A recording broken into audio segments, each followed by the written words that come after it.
서가 명가. 여러분들 그 소크라테스의 명언 그럼 제일 먼저 생각나시는 게 뭐예요? 너 자신을 알라 생각하시죠? 근데 그거는 사실 역사적으로 볼 때 그렇게 중요한 게 아니에요. 사상적으로. 사상적으로 중요한 건 아니지만 굉장히 중요했던 어떤 점에서 중요하냐면요. 이 당시에 그 이제 소크라테스가 살기 시작할 때 이제 아테네가 비로소 이 그리스 지역의 중심지로 떠오르면서 그 당시에 많은 지식인들이 나타나기 시작해요. 그때 아마 들어본 사람들 중에 소피스트라고 하는 존재들이 있을 겁니다. 소피스트들은 근데 요 무렵에 굉장히 뭐가 중요해지냐면 일종의 굉장히 민주정 같은 게 만들어지면서 개인의 능력에 의해서 출세할 수 있는 여지들이 많이 발달을 해요. 그거는 뭐냐면은 사람들의 어떤 수사학이나 웅변술 같은 것들이 굉장히 중요해지는 사이가 됩니다. 그러니까 아크로폴리스, 아고라 이런 얘기 들으셨잖아요. 그 아크로폴리스나 이런 데 모여가지고 자기의 입장을 얼마만큼 설득력 있게 얘기하느냐가 그 사람이 지도자가 되는데 굉장히 중요한 역할들을 해요. 그러니까 웅변술, 언변 이런 게 중요하다 보니까 그런 거 언변을 가르치는 과외 선생, 사교육을 중심으로 한 사람들이 이때 뭐 공교육도 없으니까 사교육이라고 할 것도 없지만 그런 그 업을 담당으로 했던 사람들이 바로 소피스트들입니다. 그래서 이 사람들은 언쟁술, 언변술을 사람들하고 논쟁을 해서 이기는 기술들을 가르쳐요. 그러다 보니까 그 당시에 뭐가 많이 생기냐면 굉장히 상대주의적인 윤리관들이 많이 나타납니다.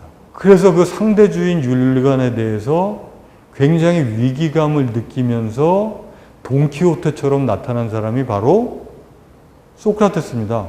그래서 소크라테스는 평생의 과업을 뭐로 삼았냐 하면은 이 소피스트들의 저격수 역할을 한 거예요.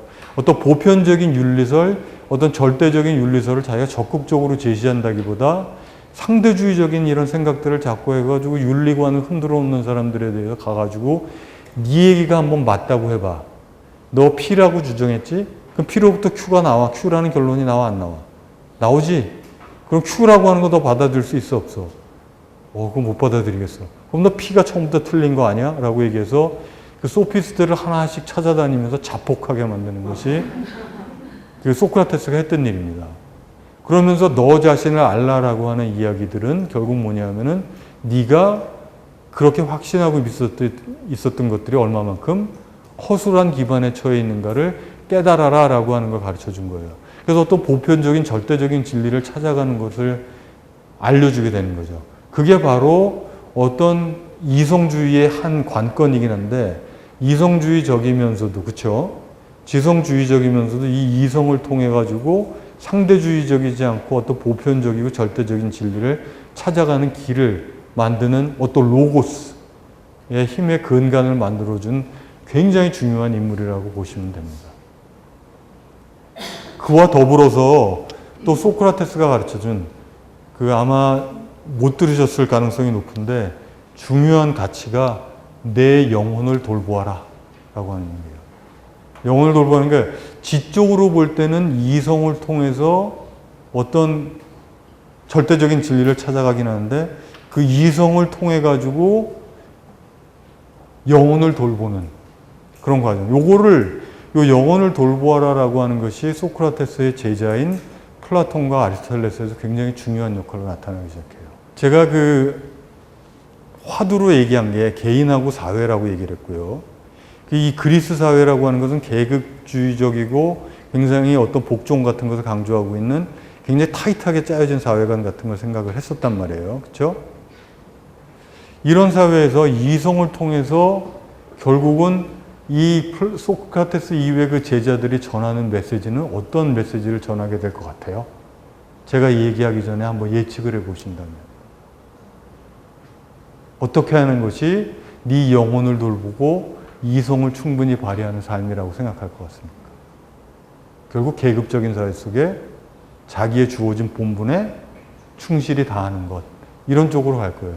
그것이 여기서 보고 있다시피 단지 이제 영혼을 돌보는 방법이 그거라고 생각한다면 어떤 개인과 공동체 속에서 공동체의 방점을 둘 뿐 아니라 더 나아가서 그것이 단지 인간의 의무라고 생각할 뿐 아니라 인간을 행복하게 만드는 것이다 라고 하는 생각까지도 이어질 거예요. 그 다음에 이제 제가 얘기하고 있는 두 번째 아까 얘기한 행복이라든가 개인과 관련된 그런 생각, 이성과 관련된 부분을 좀 살펴보고자 하는 건데, 플라톤은 영혼 삼분설을 얘기를 하게 돼요. 그래서 영혼은 세 가지 부분이 있다고 얘기합니다.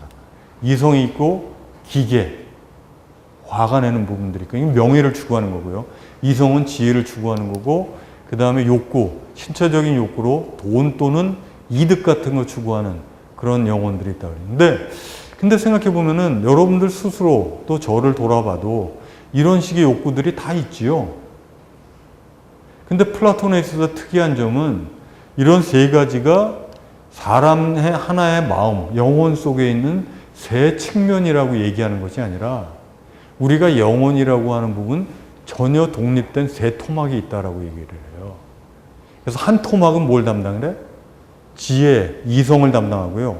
한 토막은 기계, 그러니까 잘못된 것을 보는 불의를 보면 화내고 어떤 윤리적인 판단 내리고 이런 부분들이 있고, 그 다음에 욕구, 신적인 욕구를 만드는 부분들을 또 하나의 전혀 다른 세 가지 부분들이 있다라고 이야기를 합니다. 사람이 때로는 이렇게 하고 싶기도 하고 하지 말아야도 되고 해서는 안 되고 이런 두 가지 욕구가 있는 경우들이 있죠.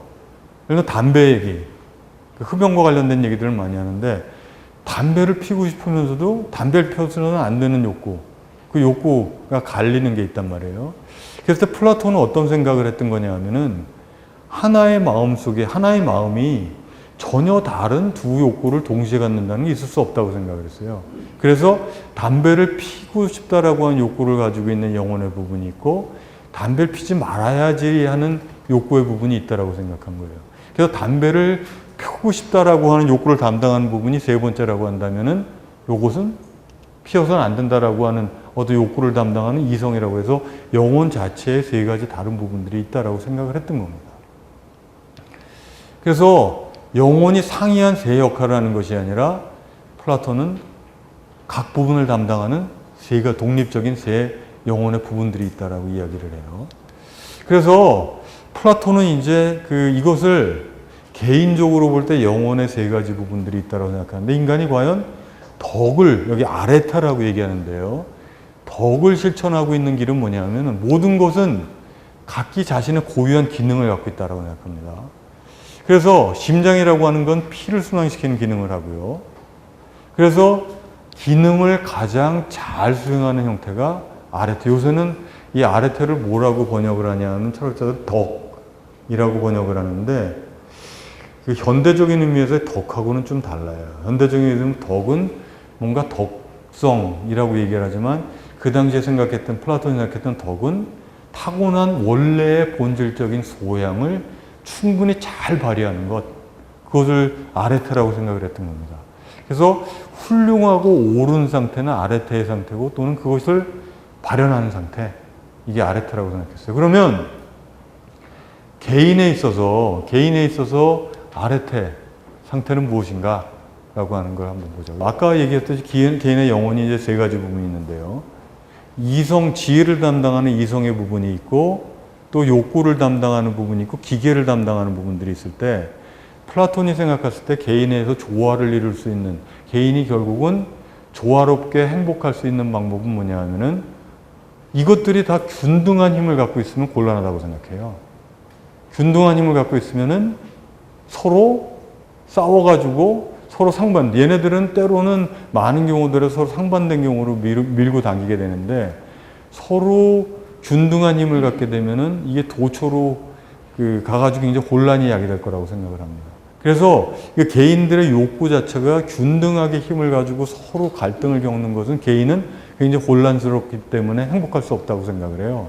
그래서 진짜 행복할 수 있는 방법은 뭐냐 하면은 이 중에 하나가 지배적인 힘을 가지고 나머지 다른 부분들이 그것에 의해서 통제되면서 적정한 형태로 조화가 될 때, 그것이 개인적으로 볼 때는 아레테가 충분히 발현되는 상태고 행복한 상태라고 얘기합니다. 그때 지도적인 위치를 해야 하는 것으로서 플라톤이 제시한 것은 뭘 것 같아요?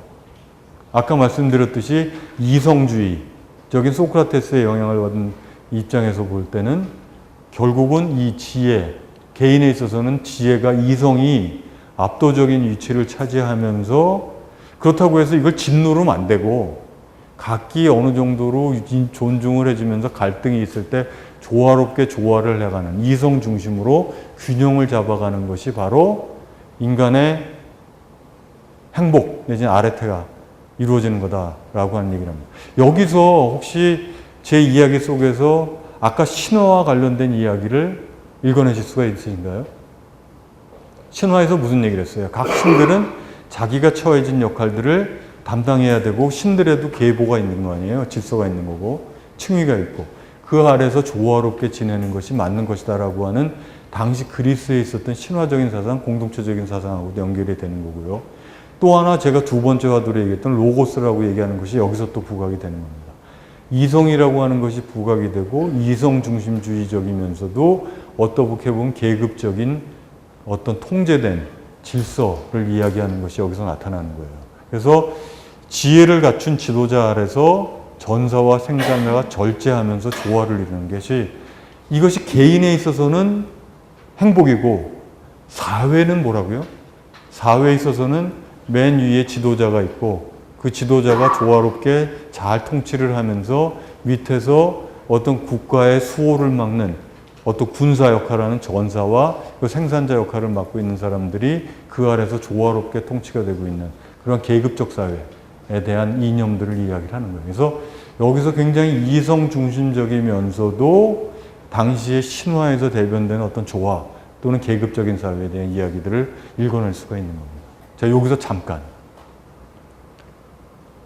사람의 마음, 제가 이제 이성 얘기하니까 저 사람이 도대체 이성으로 뭘 얘기하는가 싶어서 궁금해 하실지 몰라서 이성에 대립되는 개념이 뭡니까? 사람의 마음 중에.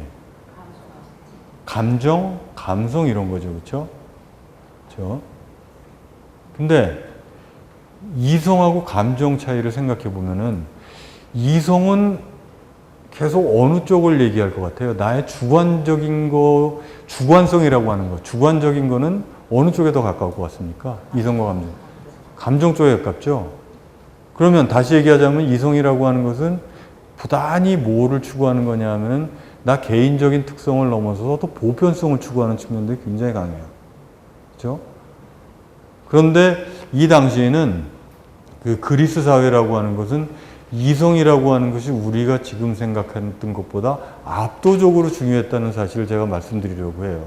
우리 지금 살고 있는 사회에 이성이 중요하지 않다는 이야기가 아니라 우리가 우리 사회에서 어떤 보편성을 향하는 이성이라고 하는 것이 갖고 있는 역할이 그 그리스 시대에는 압도적으로 중요했던 것이고 그 이성이라고 하는 것 자체가 당시에는 불행하게도 이 불행하다고 하는 말이 어폐가 있을지 모르지만 그 시대에 일반적으로 받아들여졌던 계급주의적이고 어떤 전체주의적이고 공동체주의적인 것을 정당화시키는 방식으로 쓰이긴 했지만 이성이라는 것이 굉장히 중요한 역할을 차지했던 것이고요.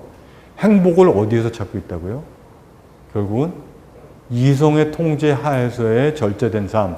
이것을 행복으로 생각하고 있다라고 하는 것도 따라서 그 시대에 생각했던 행복에 대한 관점도 우리하고는 엄청나게 달랐다라고 하는 것을 한번 대비적으로 그러니까 이런 걸 이야기를 할 때 우리로부터 멀리 있으면서도 우리한테 영향을 주고 있는 옛날 시대를 이야기하고 있는 겁니다.